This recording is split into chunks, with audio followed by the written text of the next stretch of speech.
বন্ধুরা, আমার এই ভিডিওটা একেবারে যারা নতুন বিনিয়োগ করছেন, হয়তো বয়স বেশি হয়েছে কিন্তু বিনিয়োগ শুরু করেন নাই, তাদের জন্য বেশি প্রযোজ্য। অনেকেরই প্রশ্ন থাকে যে অল্প টাকা আছে, কি করব, কোথায় বিনিয়োগ করব।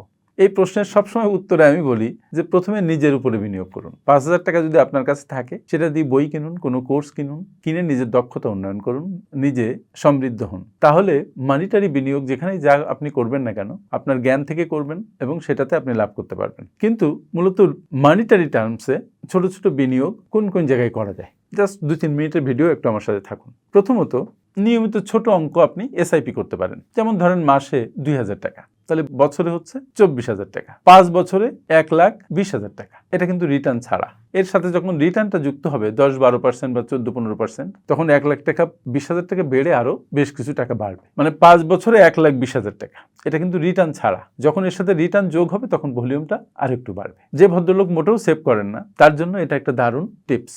২ নম্বর, আপনি মিউচুয়াল ফান্ডে অল্প অল্প করে ইনভেস্ট করতে পারেন। এসআইপিও কিন্তু মিউচুয়াল ফান্ডের অন্তর্ভুক্ত।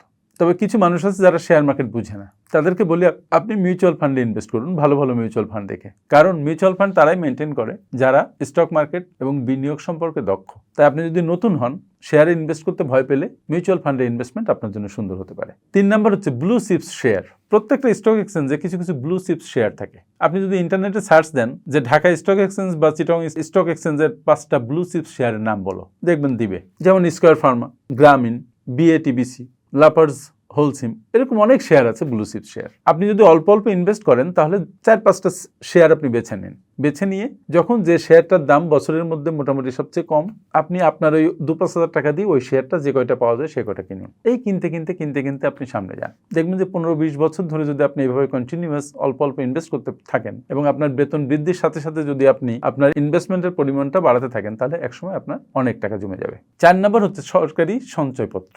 আপনি সঞ্চয়পত্র ৫,০০০ টাকাও কিনতে পারেন। যখনই আপনার কাছে কিছু টাকা জমবে, তখন ডাকঘর সঞ্চয়পত্র বা পারিবারিক সঞ্চয়পত্র আপনি কিনবেন। ৫,০০০ টাকা, ১০,০০০ টাকা, ৫০,০০০ টাকা, ১,০০,০০০ টাকা, যখন যেভাবে পারেন কিনতে কিনতে আপনি সামনে যান। বাসার একটা জায়গাতে এই সার্টিফিকেটগুলো রাখুন। আর এখন আবার ইলেকট্রনিক শেয়ার হয়ে গেছে, ইলেকট্রনিক সার্টিফিকেট হয়ে গেছে, আরো সুবিধা, শুধু অ্যাকাউন্টে ক্রেডিট হবে।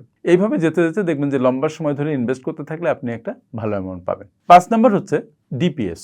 যারা অল্প টাকা প্রতি মাসে সঞ্চয় করতে চান, ডিপিএস তাদের জন্য একটা ভালো সঞ্চয় বিনিয়োগের জায়গা। প্রতি মাসে ৫,০০০ টাকা করে এক একটা অ্যাকাউন্টে রাখুন, ১০ বছর মেয়াদি করুন, দেখবেন ১০ বছরে প্রায় আপনার ১১ থেকে ১২ লাখ টাকা হয়ে যাবে। সুতরাং এটাও একটা ভালো বিনিয়োগ। আর প্রথম যেটা বলেছিলাম সেটা বলে শেষ করি, যে সবচাইতে বড় বিনিয়োগ হচ্ছে নিজের স্কিলে বিনিয়োগ করা। আপনি যখন যেভাবে পারেন সবসময় নিজেকে আপডেট করতে থাকবেন। আপনার স্কিল কেউ কেড়ে নিতে পারবে না, আপনার টাকা কেউ ছিনতাই করতে পারে, কিন্তু আপনি নিজে যা হয়ে উঠবেন, সেই হয়ে ওঠাকে অন্য কেউ ডিস্টার্ব করতে পারে না, অন্য কেউ কেড়ে নিতে পারে না।